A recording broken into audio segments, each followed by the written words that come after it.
Hi guys, welcome to my YouTube channel. I'm Karen Rice and I'll be doing a step-by-step demonstration. And this demonstration is going to be advice and inspiration on how to paint a watercolour abstract painting. So I'm going to be showing you the process that I go through. There's going to be some ups and downs, there's going to be some happy accidents, and I'm hoping these happy accidents will inspire you to have a go at this style of painting. I'd like to point out that this is actually filming I did earlier, so I'm actually doing a voiceover because I wanted to slow down some of the filming just to really show you the process. These are my materials that I'll be using. As you can see, I've got a selection of brushes, Waterpot, a little twig, a spray bottle, some tissue, a plastic credit card cut up. But my brushes here are a large flat brush, a squirrel brush, size 4 Winsor & Newton pointed sable, my twig of course. I've got my plastic card here cut up, it's an old AA card, and my trusty folding plastic palette I've had for years. I've actually squeezed out some fresh colours there as well. But I will have a list of all the materials I've used in the description box below. But if you've got any questions, please don't hesitate to ask. Watercolour paper I'm using is Saunders Waterford. It's a gummed pad, 12x9, 300 grams, hot press, smooth surface. So quite nice for the techniques I'll be using. I've actually masked out the edges of the paper to quite like a nice white border with some framing tape. It's 25mm across, wide, and I quite like it because it's quite kind to the paper. It doesn't tear it when you take it off afterwards, or hopefully doesn't tear it. And because I'll be spraying, I've got this old pillowcase here that I'm going to be using to pick up some of the drip so it doesn't get too messy on my table. So let's get the painting going. I'm just wetting the paper with a large flat, just a cheapy little brush here, just to get some random little puddles. And just, well, the exciting thing is you're not quite sure what you're going to get. So here goes. I'm using my large mop brush here. Probably not the best idea, I don't know what I was thinking. But just mixing up some black and some Prussian blue. I just love those colours, and I'll be using these to paint quite a stormy, moody sort of sky. These are lovely, these brushes. They really hold a lot of paint, and I will have a description, details about it in the description box below. I'm using this in quite a free sort of way, leaving some white gaps for the clouds, just taking my time, just sort of sweeping that along. I have actually slowed this video down slightly, only because I paint very, very fast, almost too fast. It looks very like a comedy, so I've actually slowed it down for you. I'm just allowing the paint to sort of drift into those puddles. If you look at the top there, isn't there a lovely sort of granulation?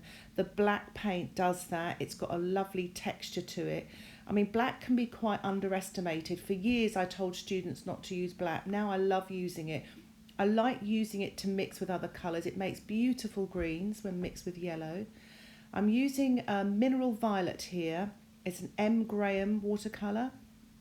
They stay wet for longer in your palette, but it's a lovely colour. And again, using a little bit more of this Prussian blue mixed with the mineral violet, and putting this in these mountains that I've decided to paint, damp into damp, using the small Winsor & Newton sable brush.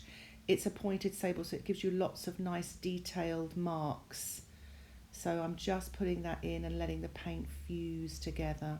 Next I'm adding some yellow here, nice bright yellow, and quinacridone gold. Mix those and make a lovely warm creamy colour there, and then adding a little bit of the Prussian blue and just pushing that into the base of the mountains there to show a little bit of green, you know, and then using my big mop brush here and letting it sort of drift down into the landscape, into the bottom of the landscape. Now, to be quite honest, I have no idea what I'm doing. I know this sounds really strange. I know there's going to be grass in the foreground, but I don't know what's happening. I'm just sort of playing, you know, just playing around. Because I don't know what I'm doing really, I've decided to get my plastic card out and to sort of control things while I'm letting this puddle at the bottom try to do something magical, hopefully. But I always find with watercolour, if you leave it alone, it tends to do magical stuff. Don't mess with it too much. But just mixing up the Prussian blue with the quinacridone gold, and it's quite thick and creamy on this card, and I'm putting it into the very wet paint and hopefully getting a few exciting things hopefully going to happen. We will see. So getting a little bit more of that quinacridone gold. You can see the Prussian blue is such a strong colour that even when you put loads of the yellowy gold colour in, it doesn't make a lot of difference. So I've had to put loads in, and I'm just putting it down here now, kind of bringing in that warmer tones into the middle distance. Because even though it is abstract, you're still kind of getting, well, it's semi-abstract because I want it to kind of look like mountains and fields and grasses, but in a very loose way, you know, allowing the plastic card to give me exciting results, but also allowing the wet puddles to do something magical. A lot of the times what I love in watercolour is all those happy accidents, you know, the things that you're almost not responsible for. You're allowing the paint to do the work for you. And I like that about watercolour painting more than any other aspects of painting, because magic does happen, and it's allowing the paint to dry or to semi-dry in order for this to happen. So I'm using the engram quinacridone rust colour here. It is a beautiful colour. I kind of prefer it more than the burnt sienna, Winsor & Newton's burnt, well, anyone's burnt sienna for that matter.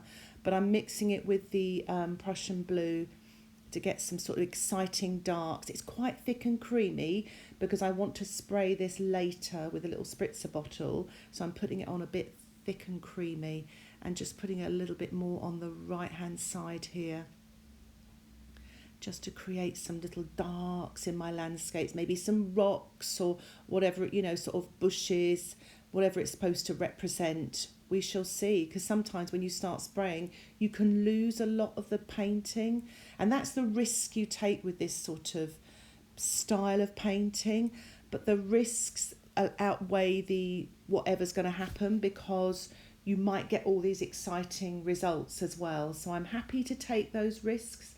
So here goes. I'm tilting my board and I'm gently spraying with this little spritzer bottle. It's a Derwent spritzer bottle, so it's not too strong. Sometimes if it's too strong, you end up with no painting at all. Now this is, I would say out of the whole video, this is the most exciting bit here. I love the colours here. I love the blacks, the purples.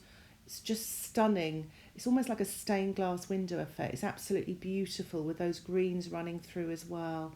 Very, very exciting. So I'm just letting it tilt, letting it just do some magical things here.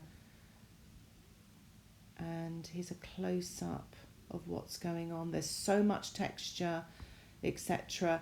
Now, there's always a danger you can overspray. Perhaps I shouldn't have done this spray here, you know, afterwards. But when you're in the throes of painting, you're never quite sure what's going to happen. It could be a good thing, but in some ways I may have actually over-diluted here. But, you know, looking at it, does look beautiful. You know, you could almost stop here, leave the painting. I have actually obviously continued on, but it's just to show you what it could look like, almost just leaving it. I'm just putting on a little bit more dark here because I did spray a little bit of paint away. So I'm adding a little bit more back here and some to the foreground here just to build up the foreground. Using the quinacridone gold and some turquoise colours, damp into damp with my small Winsor & Newton sable. So I'll begin to put a darker wash on here, really damp into damp, so the paint's quite thick and creamy, but the surface is still a little bit damp, using black and Prussian blue, just to show some really good sort of foreground grasses.